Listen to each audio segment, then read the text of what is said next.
Olá, gente, tudo bem? Estamos em mais um podcast diretamente aqui dos estúdios da ESPM, o podcast da Espaço Aéreo. E olha só, temos um convidado de peso aqui, tá?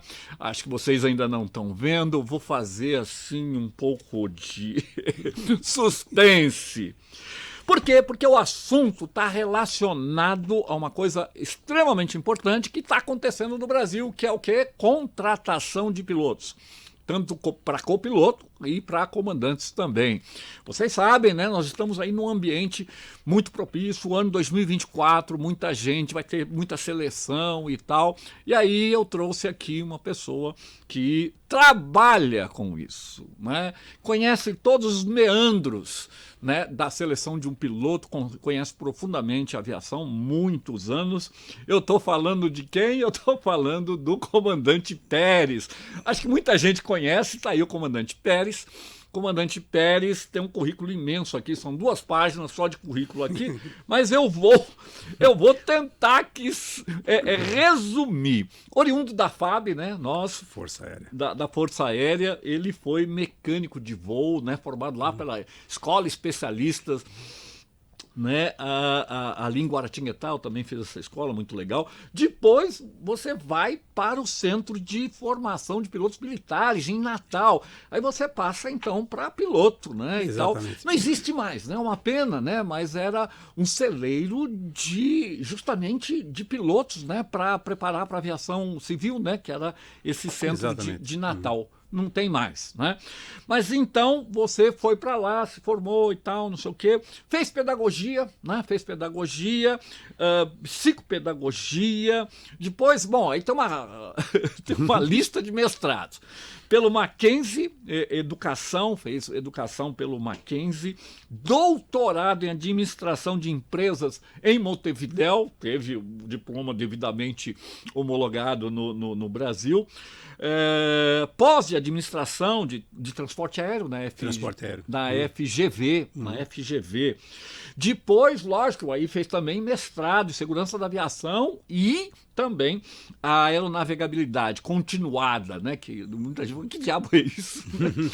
E aí, bom, e é lógico, foi comandante, a sua carreira praticamente na TAM, né? Praticamente foi todo esse tempo. Completou quantos anos na TAM? 32 anos. 32 anos, só na TAM. E na TAM, gente, ele começa no Bandeirante.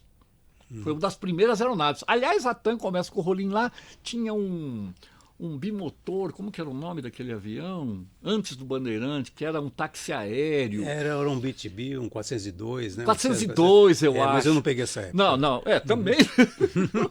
Mas pegou o Bandeirante, né? Pegou o Bandeirante. Bom, aí voou Bandeirante, lógico, foi instrutor, chefe de equipamento, Fokker 27, Fokker 50, Fokker 100, Airbus 330, voou até o MD-11 da TAM, né? MD-11. E, por fim, ficou no 777, né? O Boeing 777, foi instrutor, checador, enfim, né? Então vejam, gente, aqui, ó, tem uma experiência larga aí, né? Coordenador de pedagogia da Latam por um bom tempo, né? E também curso de formação de instrutores, 25 anos, né? Um curso de formação de instrutores. Aliás, trabalhamos junto na TAM. Trabalhamos. Um bom período. Aliás, eu dei uma aula uma vez para você de formação de instrutores, você lembra? Foi verdade. Então a gente passou um bom tempo também, né? Eu fiquei na TAM, foram uns 15 anos, acho que até mais, eu nem me lembro. Mas, enfim. E aí, atualmente você está como coordenador do curso superior, né, do curso superior de tecnologia de pilotagem profissional da Escola Superior do Ar. Olha aí a camiseta, né? Tá com a camiseta aí e tal, etc. E, aliás, a gente até vai falar um pouco sobre isso aí, claro. Tá? Fala um alô aí, Pérez, pro nosso pessoal que está com a gente aqui. Oi, pessoal, é um baita prazer estar aqui com vocês, muito bacana. Quando nós chegamos, não significa fim de carreira, não é isso. Eu acumulei esse conhecimento justamente para poder proporcionar uma formação melhor para todos. Eu sempre dei aula, sempre fui professor, comecei com aula Aliás, foi até por um acaso, eu comecei dando aula, né, que foi na TAM, né, foi o curso de performance de aeronave Fokker 27, que não tinha ninguém, me pegaram lá para dar aula e dali começou, nunca mais parei de dar aula. E acabei no curso de formação instrutora, ou seja, uma longa tarefa, a trajetória, o Soares já falou, mas a finalidade justamente é poder passar para vocês uma ideia do que as empresas querem e quando eu estava nessas funções, o que eu queria, o que eu via de necessário, entendeu? O que eu achava de importante o piloto saber. E por isso, então, que vem a seleção. Essa seleção, ela tem origem, ela tem o porquê dela. Não é uma coisa assim que, vamos fazer um tipo vestibular, vamos fazer porque tem 30 vagas e 100, não é isso. Seleção de piloto. Não é, não é. A seleção de um qualquer curso, né? Não é para cortar, e sim é justamente para pegar o pessoal que não vai dar problema durante o seu treinamento, porque tem problema, eu fui instrutor a vida toda. E esse impacto do nível intelectual, ele realmente prejudica e cai muito na produção do piloto. E você não tem muito tempo de ficar dando aula numa empresa, você já quer o cara pronto nesses assuntos básicos. Uhum. Pérez, bom, você já até começou a falar, o nosso assunto aqui, o forte do nosso assunto é justamente falar com esse piloto, né? Nós temos aí, basicamente, qual é o perfil desse piloto que quer entrar numa empresa aérea, né? Aquele cara fez o curso de piloto privado, né? Fez o PC e FR e tal, eventualmente está voando também, talvez, aeronaves menores, ou até mesmo, talvez, num táxi aéreo, que sonha, então, em se tornar um comandante de uma grande empresa aérea, de uma linha aérea comercial, certo. voar um grande jato. A gente vê que essa é a aspiração de grande parte aqui do pessoal, né? E aí, esse cara, ele fica assim, buscando informações, né? Como é que é feito isso? Como é que é a seleção e tal, etc. Mas eu queria te perguntar uma coisa. Pois. Nós estamos agora em outubro de 2024. Esse ano 2024, ele já está marcado por seleções, né? Então nós temos seleções abertas aí, Latam, né? Até o Harley fez um vídeo falando e tal, o comandante Harley de operações da Latam, né? A própria Azul, né? Azul Conecta, Azul Linhas Aéreas, Gol, agora mais recentemente, a Gol só estava fazendo seleção interna, mas abriu para o público externo também. Ou seja, nós estamos num bom momento. E olha só, não é só para a aviação nacional, né? Eu queria que você falasse um pouco sobre esse ambiente que nós estamos encontrando agora, nesse momento. Bom, eu gostaria de ser bem amplo nesse assunto e não ficar fechado só para aquele que vai iniciar, e sim aqueles que estão comandantes também, que estão procurando emprego aí pelo mundo também. Então, fazer abrangente. O que eu via de problema? Posso falar problema mesmo. O nível intelectual do piloto dentro da empresa, ele é muito importante. Porque na instrução tem assuntos básicos que você precisa que o piloto saiba. Eu tenho que saber, por exemplo, como o piloto tem conhecimento de velocidade mínima e controle no solo, a VMCG. Eu tenho que saber, por exemplo, se ele domina o FAR 25, o RBAC 25, que são dessas aeronaves mais modernas. Então, isso que eu percebia. E quando você está ministrando e começa a esbarrar nisso, a sua instrução, ela começa, a pressão do simulador, ela começa a retardar. E, no fim, você tem que dar sessão extra ou até mesmo desligar o piloto por causa desse tipo de problema, porque ele não tem mais tempo de ficar estudando aquilo que ele devia ter estudado. No caso, por exemplo, de comandante pronto mesmo, que é no exterior, eles veem praticamente quase que igual, mas eles veem o aspecto do currículo e também a segurança que esse piloto pode proporcionar, que ele pode proporcionar na operação, certo? Então eles fazem também um tipo de seleção. O maior problema das empresas e que procuram evitar, e por isso que tem a seleção, primeiro, não tem padrinho, certo? Não dá, piloto não dá para padrinhar. Segurança de voo, gente, você não pode ficar protegendo as pessoas assim, vou pegar o fulano porque é amigo não sei de quem. Isso não existe, certo? Pode ser que numa época existiu, mas não funciona desse jeito. É uma carreira no qual não tem apadrinhamento. Você entra numa seleção e não fique pensando que tem os protegidos, porque não tem, não dá para fazer isso. Especialmente numa linha aérea, pelo não amor de dá, Deus. E nem tem como. Vamos supor que sou presidente de uma empresa, como é que eu vou interferir nisso? Certo? Ele entra num processo de seleção e eu vou lá, não, esse aí não passou, mas coloca porque ele é meu amigo. Ninguém vai fazer isso, gente. Então coloca na cabeça, tira isso fora, que o que depende é de você. certo? Você tem que realmente se preparar, certo? Então, você que é um piloto que fez PP, PC, IFR, ICAO, tudo isso, e formação superior, que apesar dessas coisas que a empresa fala que é recomendado, no fim acaba sendo contado, entendeu? Com prioridade, certo? Olha, eu recomendo ter uma cozinheira que também saiba comida vegana. Lógico, eu vou selecionar a quem de repente aparecer que tem todos os requisitos, mais o vegano, entendeu? Por exemplo, né? Então você não fica achando que você não tem curso superior que, não, então não precisa, eu vou lá entre qualquer empresa, para ser piloto não precisa de curso superior. Não, necessariamente não. Mas as empresas, por que elas querem que você realmente tenha uma formação? Não estou falando só superior, uma formação boa, por isso que eles fazem a seleção, porque eu preciso de um cara para gerenciar os aviões, eu preciso de gente que entenda a empresa, eu preciso de cabeça, eu preciso de intelecto da pessoa que tem condições de tomar decisões. Um piloto, quando ele toma decisões, é muitos milhões, é dinheiro que gasta aí. Mas eu vou ser copiloto, não sou... Não, você também, você está fazendo o quê lá com dama de companhia do comandante? Não, você está lá justamente para praticar o que chama de CRM, que justamente trabalha em equipe. Você vai ter que ter um conhecimento bom para dizer, comandante, eu conheço tal coisa, comandante, olha, eu tenho que realmente assessorar o meu... E eu tenho que ter competência para isso, né? E a competência, ela vem com o quê? A competência é a soma da experiência mais o conhecimento. Não adianta você ter só conhecimento. Você tem que ter experiência também. Então, a empresa que faz seleção, ela junta os dois, para ver quanto é que dá isso aí. Então, aqueles que realmente têm uma pontuação maior nessa soma toda, ele é admitido. Agora, é muito difícil, gente, ter que desligar piloto, e acontece mesmo com toda essa seleção durante um curso simulador, por exemplo, certo? Ou às vezes até comandantes, às vezes. Tá? E aí você percebe que ele não cuidou muito bem do intelecto, entendeu? Quando eu falo nível intelectual, não significa ser PhD e tal, não. O intelecto é aquilo que você tem de estrutura cognitiva. O pessoal que é de psicologia e pedagogia vai entender. A minha estrutura cognitiva é o que é importante, ela tem que estar desenvolvida. E o curso superior dá isso. E eu estudando, dá isso também.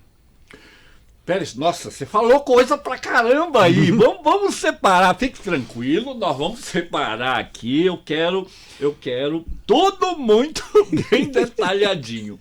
Voltando à questão do ambiente, nós tivemos, né, Pérez? A gente tem acompanhado, não só as empresas nacionais estão selecionando, mas também empresas de fora, né? Nós tivemos recentemente, isso bem recente, eu falei da Qatar Pacific, bem recentemente, Qatar, Emirates, entre outras, vem no Brasil. O Brasil, Pérez, na sua opinião, é um celeiro de pilotos para o mundo? Sim, nós temos uma formação que o brasileiro tem o costume de achar que as coisas não são boas. É mania de perfeição, né? Eu acho que eu vou para esse lado. Não é porque acha que não presta, é negativo, não é isso. É que acha que a gente podia ser melhor. Eu também acho. Eu preciso ser melhor, todo mundo tem que ser melhor. Mas o que acontece, essas empresas que buscam piloto no Brasil, é porque existem pilotos que têm dado certo no exterior e são muito bem vistos no exterior, o piloto brasileiro. E quando eles fazem a seleção, para encurtar muito, para não ficar uma história muito comprida, eles buscam o quê? Experiência e conhecimento. Experiência mais conhecimento é igual a competência. Então eles vão ver se o piloto tem conhecimento e se ele tem experiência. E aí ele vai ser admitido como comandante e também tem seleção para copiloto também. Agora, assim... De fora também? De fora tem também. Para copiloto também? Tem para copiloto. Tá? Tem as empresas chinesas, coreanas, o mundo todo, certo? Até agora os Estados Unidos também está. Você tirando o green card, você acaba tendo oportunidade também de ir, mas é o mesmo critério, gente. O que nós exigimos aqui para entrar nas nossas empresas, eles fazem na proporção deles, na necessidade deles, certo? O teste, por exemplo, de perfil psicológico, é um teste que tem gente que faz aquele de 200 questões, empresas, e tem outros que realmente fazem um outro tipo, mas o resultado daquilo é saber quem é você. E num teste desse, você tem que ser você, não invente. Não fica achando que é bom para a pessoa ouvir. Não é isso, certo? Você tem que justamente falar a verdade, certo? Mas você também não vai falar coisa que, pelo amor de Deus, né? Que você tal dia bebeu até cair, né? Não, é melhor. Não é se melhor. Aconteceu, se aconteceu, foi uma vez, não vai levar. Mentir. Ou senão eu estava numa seleção, um caso bem rapidinho, lá na Azul Conecta. Azul Conecta, eu estava lá, e aí eu estava selecionando um pessoal, aí a psicóloga falou assim para mim, Pérez, nós selecionamos 2, né? Os dois são muito bons, eles foram muito bem, Só que numa hora que eu falei para ele como é que ele estava, para que ele ficasse à vontade, falasse o que ele quisesse, ele disse que ele estava saindo de uma depressão muito forte porque ele terminou o noivado. O que o senhor acha? Pega o outro. Porque eu não vou, uma empresa não vai apostar no duvidoso. Eu não estou explicando para se esconder as coisas, não é isso, mas isso não precisa falar, já passou, bicho. Passou. Lógico. É que nem o ônibus, você deu a mão, ele passou direto sem esperar outro. Agora você vai querer ainda aquele? Que nem nós agora há pouco queria a condução da SPN, já tendo embora, já foi.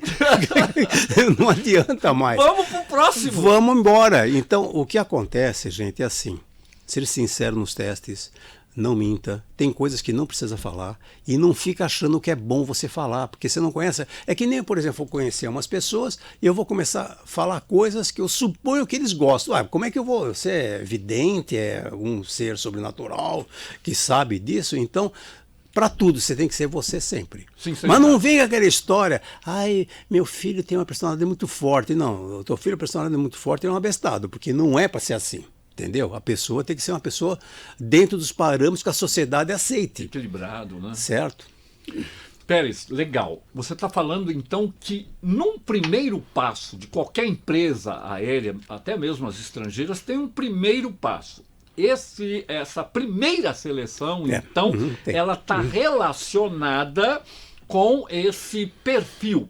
E eu queria saber o seguinte, né? É lógico, um perfil psicológico e tal. Então é uma prova, não é uma prova, é um questionário, uma né? Avaliação. É uma avaliação ou um questionário que se faz, no qual é uma coisa de RH mesmo, né? Que é de recursos humanos, onde o cara vai procurar um perfil que é conduzido por alguma psicóloga, alguma coisa. Como é que Boa é pergunta. isso? E que tipo de... Boa pergunta. Pergunto, que tipo de perfil que é o mais comum? Exatamente. Essa é uma excelente pergunta, porque muita gente faz confusão em RH com gestão de pessoa, puta alguma confusão. O RH é o lugar que faz seleção, certo? É a porta de entrada. Isso. Combinado? E para novos cargos, a gestão de pessoas é uma outra coisa. O RH normalmente está dentro da estrutura da gestão de pessoas. Apesar que hoje em dia tem gente que não está botando vice-presidente de RH, mas devia ser de gestão. Bom, mas não vamos entrar nisso. Eu vou dizer o que está nos livros, que é acadêmico. O meu doutorado é em gestão de pessoas, certo? Então eu vou te dizer uma coisa, o RH fica dentro da estrutura de gestão de pessoas, certo? Se tem gente que faz diferente, cada um faz o que quer, que nem sapato, né? Você veste o sapato que você acha melhor. Mas a teoria diz o seguinte, o RH tem que estar dentro da estrutura de gestão de pessoas. A gestão de pessoas busca o desenvolvimento de todos dentro da empresa e o bem-estar. O RH é a porta de entrada, é o que estabelece como que vai ser feito, qual são o perfil, e esse perfil não é eles que fazem, é justamente o setor. Eu preciso de uma cozinheira, vamos supor.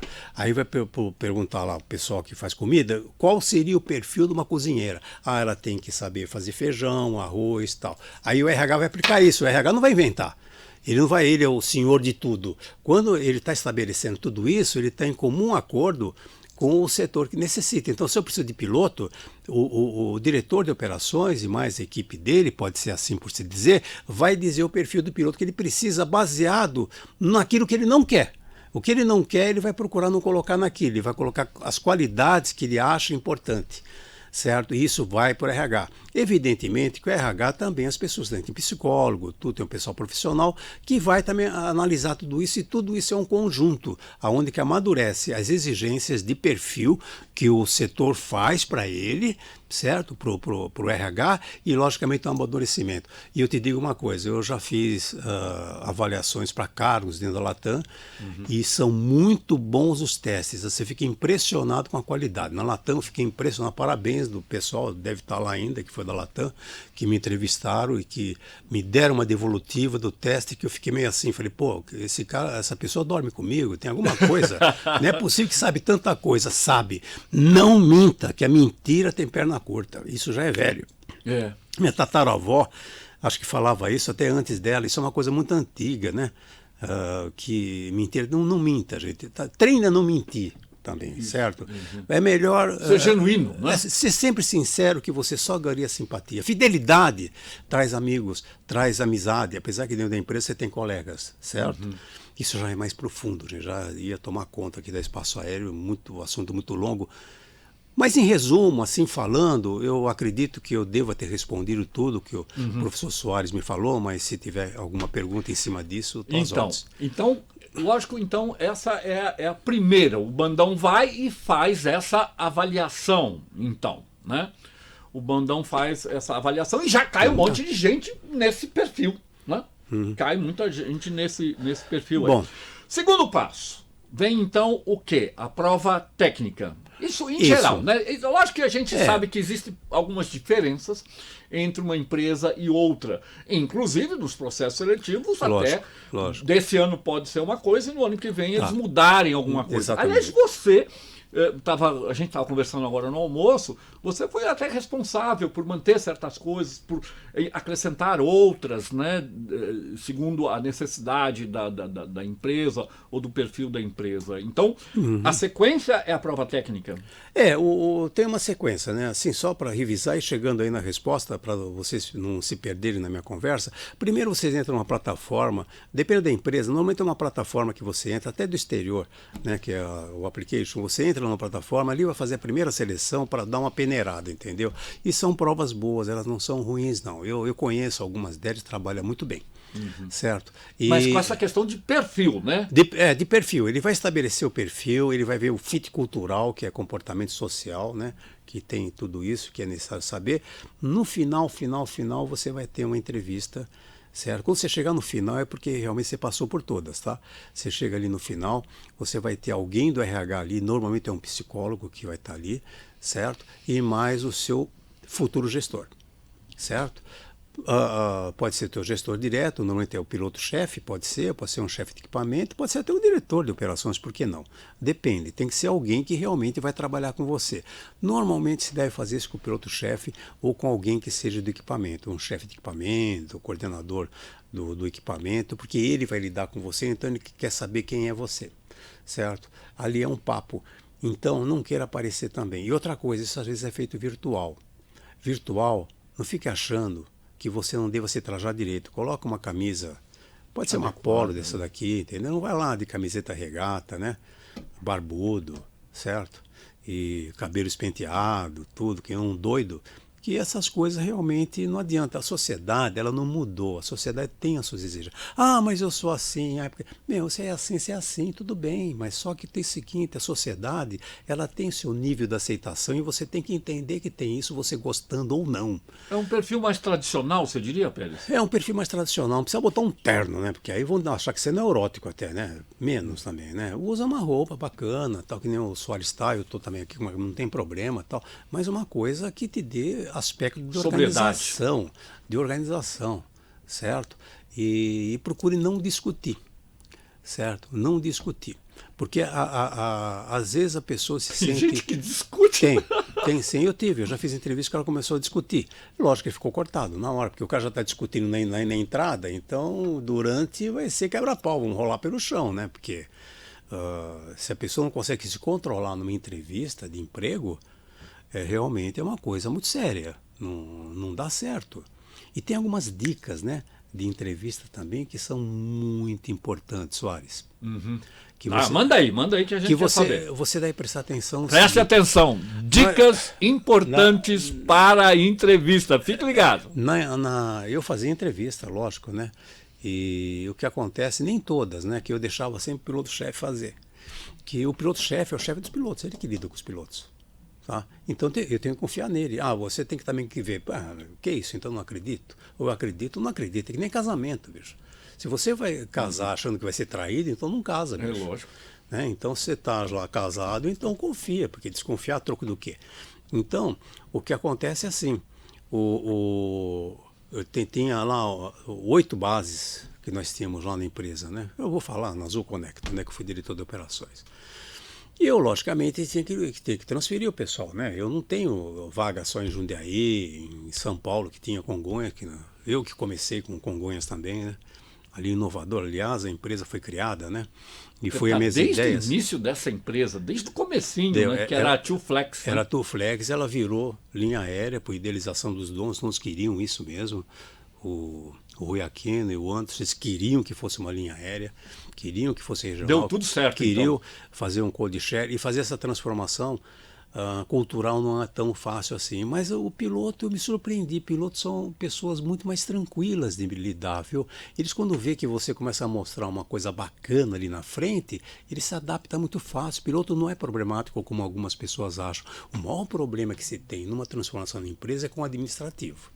As pessoas, o financeiro, começam a achar que não é bem isso, a manutenção, começa a achar um monte de coisa. Então, esse problema que é cultural, certo? Então, as dicas. Dicas. Primeira coisa,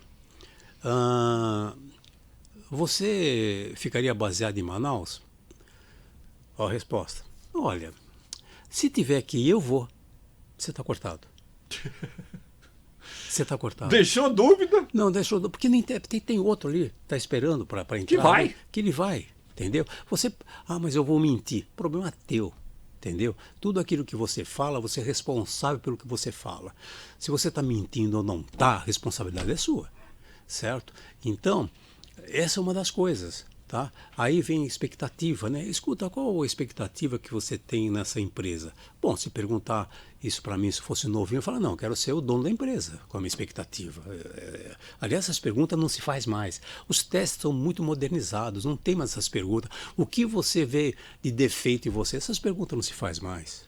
O que você vê de coisa? Também não, porque isso é muito subjetivo, certo? Então, você tem que ser sincero na tua resposta, certo? E você tem que estar lá para voar, para trabalhar. Eu quero vestir essa camisa, eu vou ser piloto da Azul, da Latam, da Gol, e é isso que eu quero fazer esse troço, porque eu gosto disso, e o maior prazer para mim é fazer voo. Pera, você está falando isso? Sim. Você sabia que tem piloto que não gosta de voar? Ele gosta do uniforme. Falar para a família que ele é piloto. Estou falando a verdade, hein, gente? Eu sei porque eu vivi isso. Sabe como é que você percebe? Quando você liga para um piloto para pedir para ele fazer um voo. Uma ocasião eu peguei lá o escalador falando 40 minutos com o piloto sobre fazer um voo. Porque ele não queria, ele começou... Quer dizer, essa pessoa não serve para a profissão. Porque como é que pode você querer ser piloto e não querer viajar? Porque tem gente que quer ser tripulante, agora estou falando de todo mundo, estou falando comissário e piloto. Ele quer ser tripulante, ele quer voar, mas ele não quer viajar.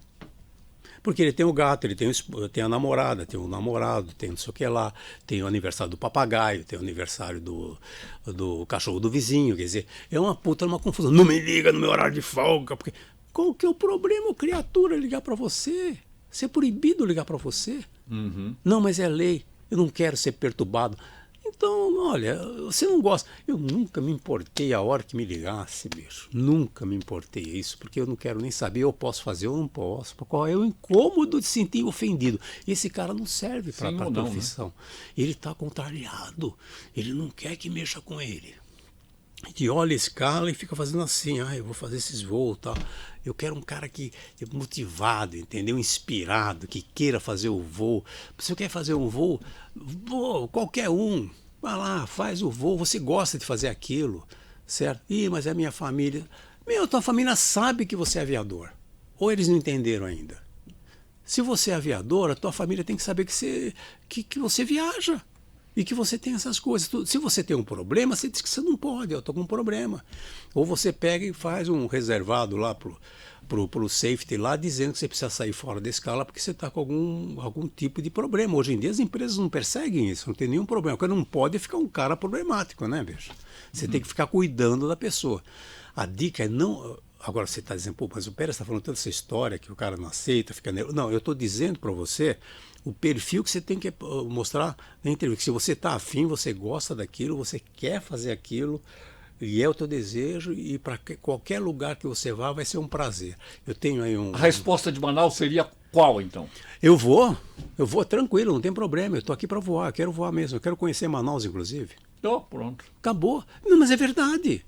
Agora você vai pensar na sogra, no avô, no tio. Então não vai.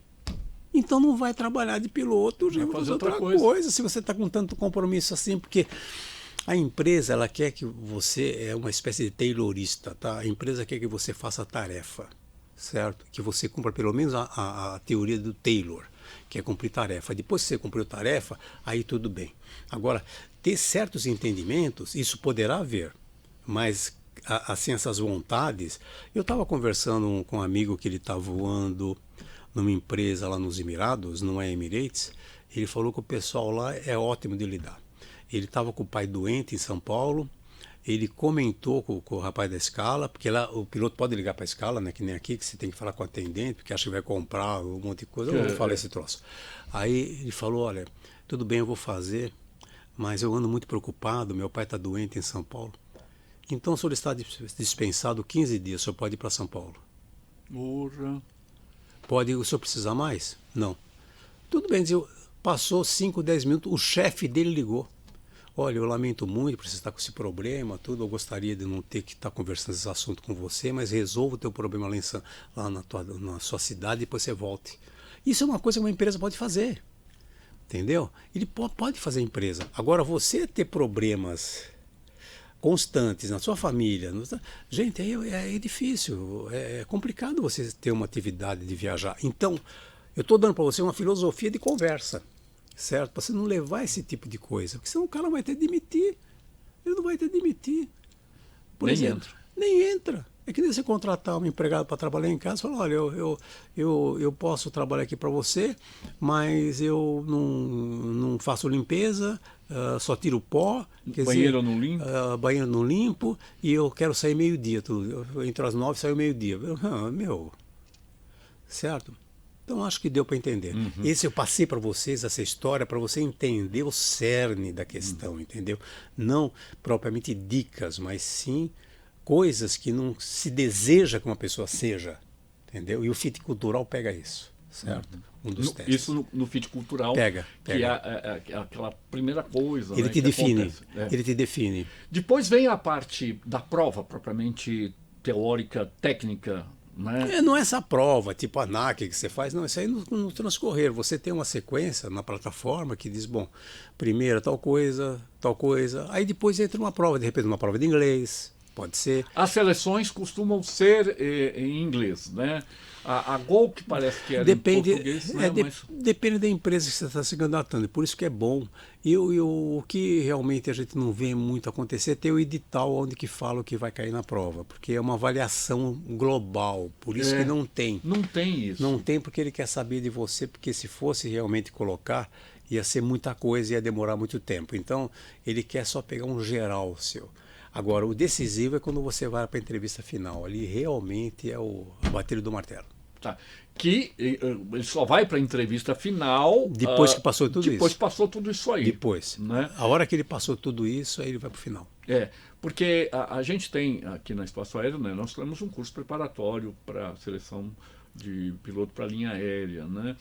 E é lógico, que questões, então, basicamente cai questões de regulamento de tráfego aéreo, e cá entre nós a parte da regulamentação do tráfego aéreo ela é bastante extensa, né Pérez? Aí você tem a parte de teoria de voo de alta, aí você tem a parte de performance, aí você tem leituras de carta Jepsen, algumas empresas pedem inclusive cobra questões do ATP, né? Americano, então, e tal. Aí você precisa ter uma informação daquela empresa, mas tudo isso que você está falando, Soares, é verdade. Eu acredito que uma empresa só está cobrando o ATP, certo? Uma empresa só que justamente é que faz mais internacional, por isso que ela pede isso. Tá? Mas as outras, na verdade, eu não tenho essa informação. Mas isso não é um vestibular que o cara monta física, matemática, não é isso. Ele quer ver o que você sabe. Certo? Qual que é teu conhecimento? Agora, o que tem conhecimento de fato, né? Não questão decorada, né? Porque vou fazer prova de teoria de voo. Aí você fica fazendo um monte de questão de teoria de voo para fazer a prova. Não é isso que está interessando, é o global.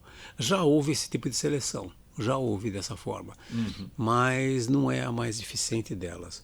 Mas é uma sequência, viu? Essas plataformas que tem várias, aí eu não vou falar nome, porque senão eu vou fazer propaganda, de repente possa algum problema, mas elas começam primeiro a parte de testes, às vezes é de raciocínio, às vezes pode ser um abstrato, às vezes pode ser um fito cultural, às vezes entram depois. Eles vão te dar para você o de personalidade um pouco mais no final, certo? Não porque dá muito trabalho, não é bem isso.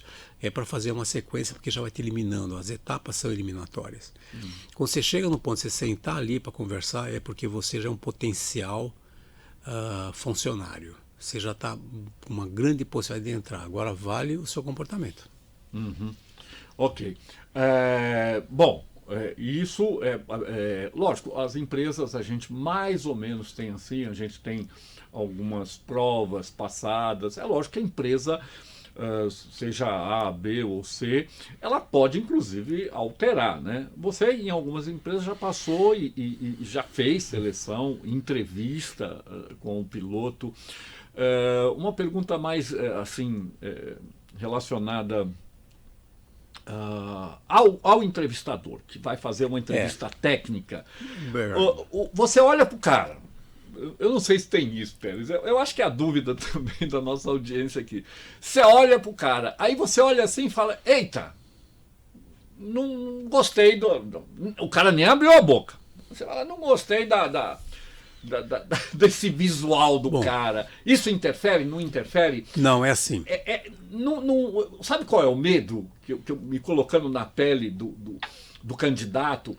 Ele tem medo de primeiro o cara não vai com a tua cara. Pô, aí olha, ferrou. E aí também parece que a entrevista ela é revestida de muita subjetividade.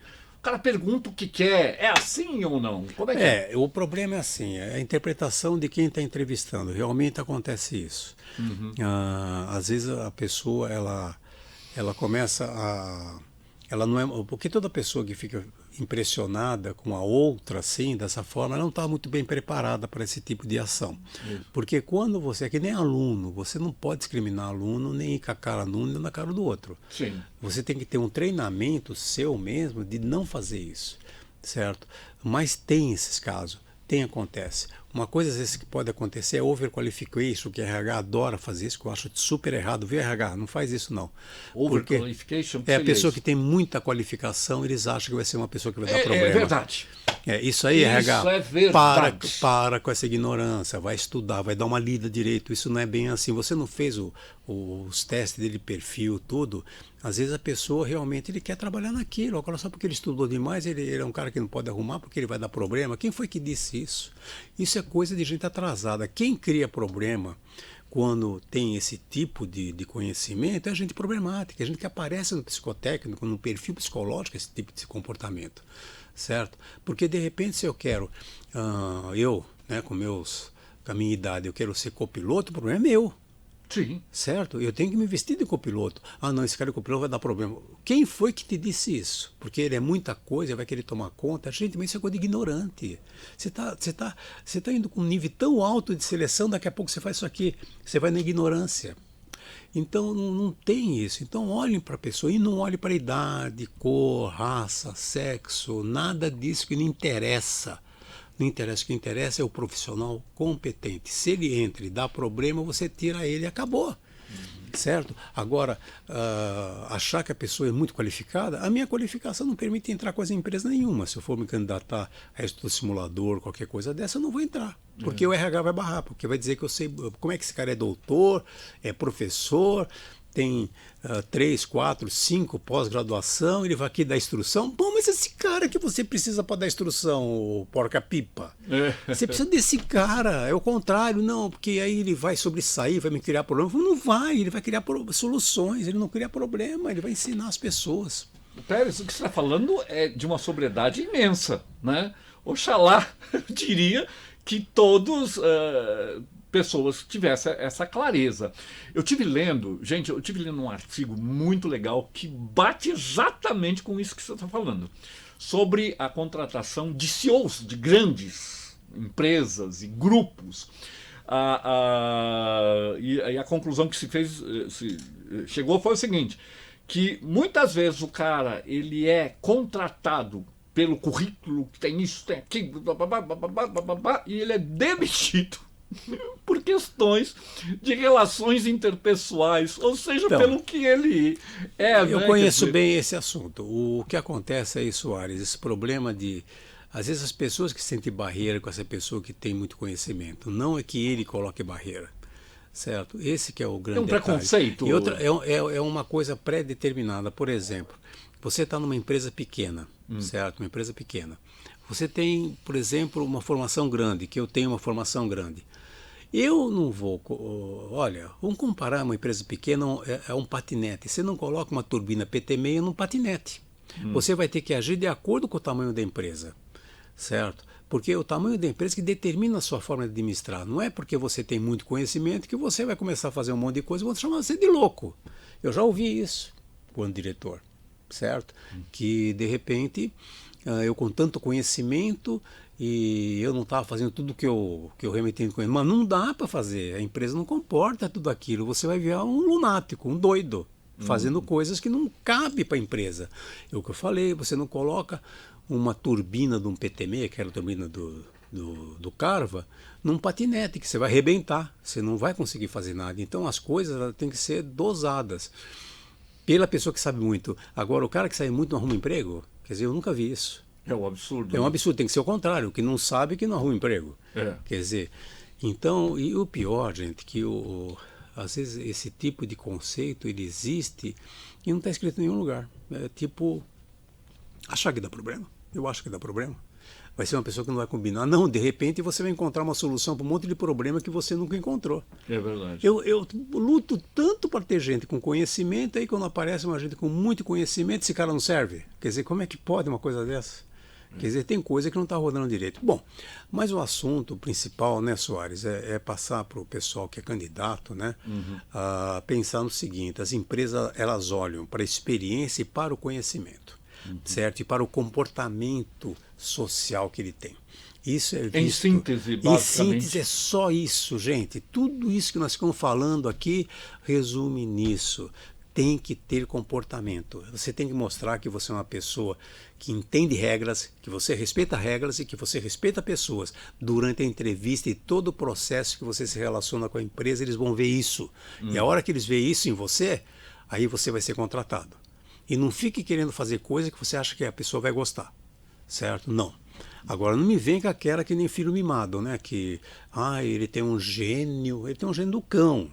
O cara é abestado, quer dizer, então não faz isso. Você tem que ser uma pessoa que se relaciona bem com os outros.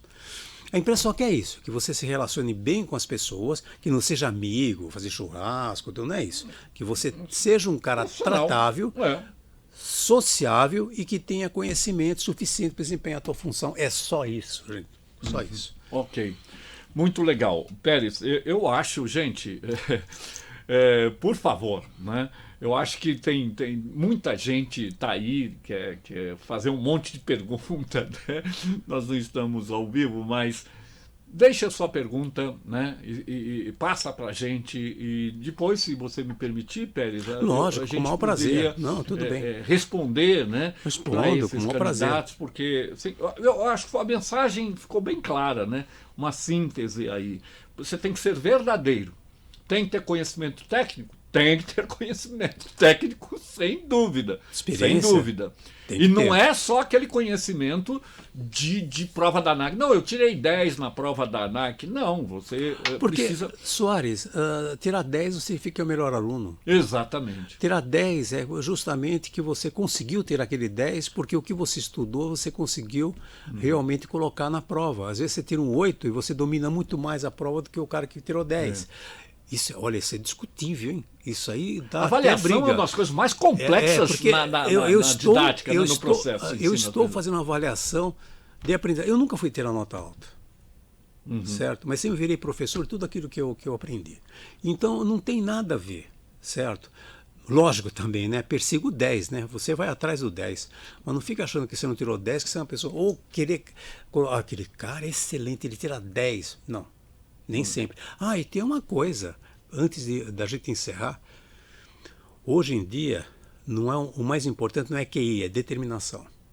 É você querer as coisas, isso que vale, é tua determinação. O QI, às vezes a pessoa que tem um QI muito alto, ela tem muita facilidade de entender e ela não valoriza tanto as coisas. Gente, isso é pesquisa, gente, eu não estou falando da minha cabeça. Não é não, eu posso até dar nomes, se o pessoal quiser perguntar, eu dou nomes de quem fez essa pesquisa, certo? Determinação é você querer. Eu quando comecei a voar, eu não me dava bem, eu enjoava muito, eu não conseguia voar, até o próprio, que depois ele se tornou tenente brigadeiro, o Bambini, eu ia fazer uns voos com ele quando era mecânico, e ele me levava para voar de T-37 e eu passava muito mal, entendeu? A bordo, ficava muito mal. T-37 era aquele Cessna birreator barulhento, jato puro. Isso. Aí ele pegou e falou, Pérez, você tá muito ruim, acho que você não serve para ser piloto. Mas eu fui lá, e eu não enjoo mais. Entendeu? Quer dizer, é você querer as coisas. Ah, não, enjoa, não sirvo mais para isso. Não desista. E outra coisa, o que a gente vê muito hoje, que é uma tristeza, é pessoas começar as coisas e não terminar. Tudo que eu comecei, eu terminei. Até as coisas que não prestam. Eu fui até o final, certo? Porque você, de repente, aquilo presta. Foi uma lição, pelo menos. Você aprendeu que aquilo você nunca deve ter ido lá e que aquilo realmente se aprendeu tudo que der errado. Então aí você não vai fazer mais aquilo. Mas tudo que você começa, termina. Porque você não pensou para fazer, assume a responsabilidade. Sim. Vai até o final. Então tudo aquilo que realmente você... Por exemplo, no meu doutorado, quando eu cheguei em Montevidéu, deu vontade de voltar a sair correndo. Porque realmente não é que o ensino lá é ruim, ele é muito ortodoxo, é muito antiquado. É uma coisa realmente... assim, assustadora. Mas eu falei, não, eu estou aqui, eu vou fazer, e deu certo. Hoje eu sou doutor em administração, certo? Tive que reconhecer o título aqui no Brasil, que é uma puta mão de obra que você não imagina para reconhecer. Quase você faz o doutorado de novo. Gente, mas olha... Concluiu, não, agora estou com ele reconhecido, ele vale no Brasil. Mas olha, pessoal, esses assuntos são muito longos, a gente podia abrir leque para muita coisa sobre isso. Vai. Mas antes, Pérez, antes de encerrar, já que você falou na questão da formação acadêmica e tal, e você, poxa, tem vários mestrados, falta é pós-graduação aí no seu currículo. Afinal, o piloto ter curso superior de aviação ou qualquer outro curso superior, de fato isso vai fazer diferença? Faz. Eu estou falando da seleção. Por que eu acho que faz diferença? É o produto final, certo? Na seleção, o que vai acontecer? Tudo bem, você pode se inscrever sem curso superior, mas na hora de eu fazer a minha classificação, eu fazia assim. Na hora de fazer a minha classificação... E as empresas fazem isso? Faz, eu sei porque eu fazia. E quando eu trabalhei na Latam, eu não participava da seleção, mas a seleção ficava do meu lado, certo? Na sala, eu tenho minha sala aqui, que você conheceu, Soares, minha sala aqui, e eu cedia uma sala de reunião do lado para fazer entrevista, tudo eu via. Ele pega os títulos da pessoa, certo? Então vai valer o curso superior. Você vê que pouca gente entra sem curso superior, certo? Então vem lá, licenças, ICAO, Multi, IFR, curso superior, ok. Aí vai, eles fazem a classificação. Quando realmente supriu tudo isso, aí ele vai para as pessoas que não têm curso superior, aí ele vai para as pessoas daquilo que ele colocou como opcional. Porque ele não pode dizer que é obrigatório, porque de repente ele não consegue o número de candidatos. Então ele deixa assim. É que nem uma empresa aí que ela fez isso, ela abriu mão do ICAO, porque ela começou a ter dificuldade. Quando eu estava lá, não, eu obrigava a ter ICAO e nós tivemos um dos melhores níveis. Não quer dizer que também está em baixo nível, não quero me arriscar em cima disso. Mas... vale sim, vale. Agora, uma outra coisa que você falou no meio, o que vai me ajudar, às vezes, como profissional, que não foi essa a pergunta, foi para entrar, né? Entrar vai te dar prioridade, isso você pode ter certeza. Certo? É fato. Não, é fato, é certeza absoluta. Quem fala que é o contrário está contando história, porque não é mesmo, certo? Eles não deixam de lado e nem olha isso. Não, então por que ele está falando de recomendado? Se não é recomendado, não colocava nada, então, certo? Nem citava esse assunto. Mas o que melhora um comandante com nível superior? É que ele desenvolve o cognitivo. Ele fez em culinária, não interessa. Ele desenvolveu o cognitivo, ele desenvolveu a estrutura intelectual, que o que analisa num perfil é justamente a sua estrutura intelectual que está dentro do cognitivo, certo? Então o cognitivo, ele precisa estar com raciocínio adequado. E você só tem raciocínio adequado se você tem estruturas intelectuais que te ajudam a ter esse raciocínio de desenvolvimento, a decisão, alternado, algum problema a bordo, tudo. Realmente isso ajuda, certo? Mas não tenha dúvida que um curso voltado na área, melhor ainda, né? É o que se prefere. Por exemplo, lá, isso não se divulga, né? Porque isso é critério de RH que passa para a gente, é critério do setor. Nós não vamos contar para ninguém, Pérez. Não, fica só entre nós, hein, gente? Isso. Mas está lá, cursos para piloto, vem lá primeiro. Cursos voltados para aviação, primeiro lugar. Segundo lugar, vamos supor que seja engenharia. tudo coisas correlatas, mas a primeira exigência é que você tenha um curso ou de ciências aeronáuticas, ou de aviação civil, ou de pilotagem profissional. A primeira condição que eles procuram. E você acha que isso não interessa? Não vai interessar. Eles colocam recomendado, porque não sei o que, e que não precisa. Não. Teve, às vezes, alguns comentários, não, para ser piloto não precisa... Não, eu volto a dizer, não é bem assim. Ou as empresas preferem. Aonde eu trabalhei, a ideia de curso superior veio de mim, porque eu era considerado como um cara que tinha bastante formação, e eles achavam que eu trabalhava bem, e atribuíam ao meu conhecimento. Então isso daí realmente começou a fluir para esse lado que até hoje está assim, que realmente funciona dessa forma. E outras coisas mais até funcionam tudo igual, a essência é a mesma. Muito bom, muito bom. Então, ó, fica aí o convite, né? Você tiver alguma dúvida e tal, escreve pra gente, tá? E eu passo pro Pérez, ele responde, e eu espero que vocês tenham gostado desse podcast. Deu para perceber que se deixar. É que o nosso horário, o cara aqui tá falando, já tá acabando e tal, né? Então a gente precisa parar. Mas eu espero que vocês tenham gostado. Comandante Pérez, foi um grande prazer. Obrigado, eu que agradeço. Foi muito legal, agradeço pelo seu tempo aqui, né? E aguarde a gente nos próximos podcasts aí, tá bom? Legal. Grande abraço, até lá. Tchau, Valeu, tchau. obrigado. Valeu. Bacana.